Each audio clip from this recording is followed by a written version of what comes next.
In boxing, dominance has a new name, Naoya Inoue. The Japanese superstar known as the Monster has been tearing through divisions with jaw-dropping power and precision. In today's match style breakdown, we'll explore what makes him so formidable, relive his dramatic victory over Luis Nery, and look ahead to the mega fights looming on the horizon. Let's step into the ring for round 1. Inoue isn't just winning, he is destroying elite opponents in a way that has rarely been seen. Why is he so dominant? Let's break it down. First, his skill set is exceptional. Analysts often call him a perfect fighter because he truly has it all.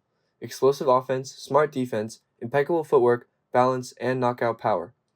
Inoue's hand speed and punching power are once-in-a-generation combination.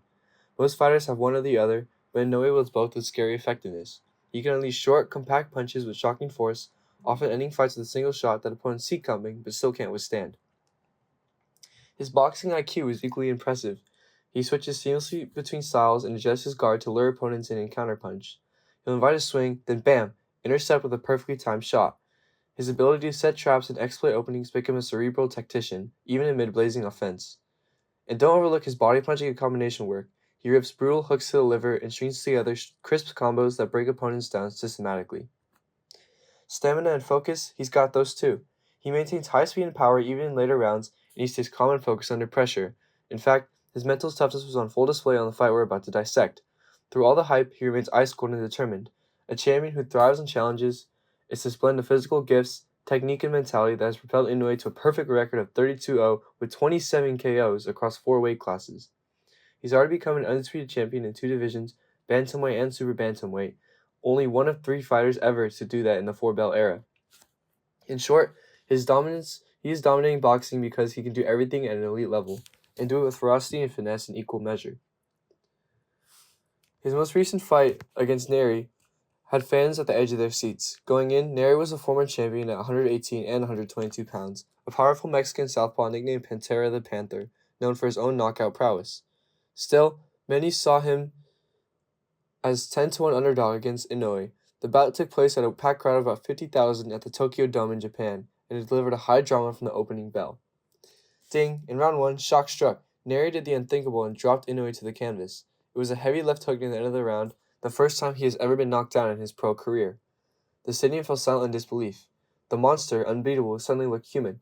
But here's what that champion's mindset kicked in. Inoue appeared more shocked than hurt. He took a knee, listened to the referee's count, and rose at 8, with clear eyes remaining poised. He later admitted he was surprised by the knockdown, but said it actually motivated him to refocus. Surviving Nery's follow-up attack, Inoue made it out of round 1, shaking off the cobwebs. Going into round 2, he immediately showed why he's so dangerous. About 2 minutes into the round, as Nery pressed forward, Inoue answered with a sharp counter left hook on the inside, dropping Nery to the deck. It was almost a mirror image payback. The monster strikes back. From that point, you could sense the momentum shift. Inoue had figured out Nery's timing and began to dictate the fight. Nery, who came in aggressive looking for a firefight, suddenly had no plan B against his adjustments. By round 4, Inoue's unique cocktail of power, speed, and footwork was on full display. He even showboated, at one point pointing to his own shot as if to say, "You can't hurt me," as he peppered Nery with jabs and began setting up his trademark body shots. In round 5, his precision broke the fight open. Nery made the mistake of dropping his guard just an instant, and Inoue detonated a left hand on Nery's chin, flooring him hard for the second time. Nery beat the count and was saved by the bell, but he was clearly wearing down. His face swelled, his confidence dwindled. Inoue, sensing the end, was relentless. Early in round 6, he unleashed a massive right hook that crossed into Nery's jaw. He collapsed for the 3rd knockdown of the fight, this time utterly unable to continue. The referee immediately waved it off, giving Naoya Inoue the TKO victory at 122 of the 6th round. The crowd erupted in euphoria as the monster had survived the scare and empathetically closed the show. What set him apart in this fight? It was his ability to stay calm under pressure and adjust. After the knockdown, he tightened up his defense, used his jab to control distance, and picked his moments to attack with surgical accuracy. In fact, the punch tests show his efficiency. He landed 107 of 239 punches, nearly 45% accuracy, to Nery's 54 of 194, or 28%. That's remarkable against a high-level opponent. Inoue's power also proved to be on another level. Once he timed Nery, every clean shot did visible damage. By the later rounds, Nery's offense had faded, while Inoue was growing stronger and more confident. It was a classic monster performance. Overcome adversity, then overwhelmed his opponent. After the fight, he even showed respect to Nery, thanking him for the challenge. "The knockdown motivated me. I appreciate Nery. That's why I shook his hands with him after the fight," Inoue said. For Nery, it was a valiant effort. He managed to do what no one else had by putting Inoue down, but ultimately it was another name on Inoue's growing list of fallen rivals. This win would further cement Naoya Inoue's claim as perhaps the best pound-for-pound boxer in the world and set up for a future victory against the other pound-for-pound boxer and the number one pound-for-pound boxer in the world, Picasso, showing that even when you briefly halt the monster's rampage, you can't stop it for long. He celebrated the title bout after defeating Alan Picasso on December 27th on 2025, after another dominant unanimous decision over the previously unbeaten Picasso, and it was his sixth successful defense of his undisputed 122-pound crown, and it set the stage for another potential showdown with the rising star. After conquering Luis Nery and continuing his undefeated run, what's next for the monster? At 32-0, holding all four major belts at super bantamweight, Inoue has effectively cleaned out the division. In 2025, he even faced and dominated the young unbeaten Alan Picasso, winning a wide unanimous decision and proving he can go the distance when necessary. He even admitted he was a bit disappointed not to secure a KO in that fight, crediting Picasso's defense and showing the high standards he sets for himself. With every contender vanquished, the boxing world is budging about one matchup: Naoya Inoue versus Junto Nakatani.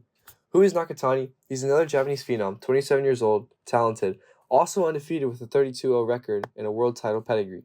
Nakatani, a former flyweight and super flyweight champion who has moved up in weight, possesses superb skills of his own, and at 5'7" or so, he'd have a height and reach advantage over Inoue. Boxing fans in Japan have been clamoring for this showdown, and it's being hailed as potentially the biggest all-Japanese fight in modern boxing history. In fact, both boxers fought on the same card in December 2025. Inoue beat Picasso in the main event, and Nakatani won his on the undercard, fueling chatter that a Tokyo Dome super fight is next. Word on the street is that talks are underway for a mega fight in May 2026 at the Tokyo Dome, where two undefeated multi-division champions in their prime could finally clash. Doesn't get more exciting than that. Beyond Nakatani, other challengers loom as well. If he decides to campaign at featherweight, there are champions like Robeisy Ramirez, Leigh Wood, or others he could target in unification bouts. And remember, Inoue is already universally recognized as a top 1 or 2 pound-for-pound fighter alongside the likes of Alexander Usyk and Terence Crawford. Any fight he takes is now high profile. There's even talk about fans about a dream fight down the line. Can Inoue eventually move up further to face a lightweight star years from now? It's speculative, but it shows the aura around him. For now, the most realistic and anticipated next opponent is Nakatani, making 2026 possibly one of the biggest years of Inoue's career if that showdown happens. Thank you for joining us in this deep dive into his dominance. If you enjoyed this analysis, be sure to like and subscribe for more boxing breakdowns, other sports analysis, and updates. Until next time.